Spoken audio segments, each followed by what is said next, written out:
ఇప్పుడు ఈ వెల్ఫేర్ దగ్గర వచ్చే నాది ఒక పాయింట్ ఏంటంటే, ఇప్పుడు ఒక ఓసీ పర్సన్ ఉండు who belongs to whose financially weak, right, అతనికి ఏం లేదు అంటే, నేను అనేది ఏంటంటే ఆపర్చునిటీస్ లో మనం బైఫర్కేషన్ చేద్దాం.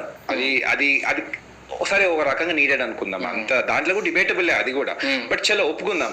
బట్ కష్టాలలో విభేజాలు ఎందుకు?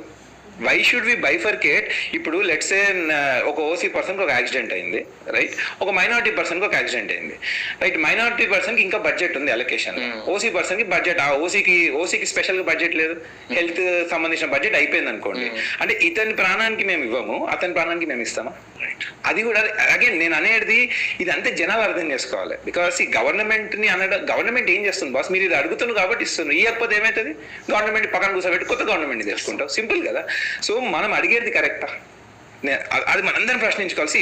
ఆపర్చునిటీలలో ఎస్, ఒక డిఫరెంట్ వర్గానికి డిఫరెంట్ వెయిటేజ్ ఇద్దాం.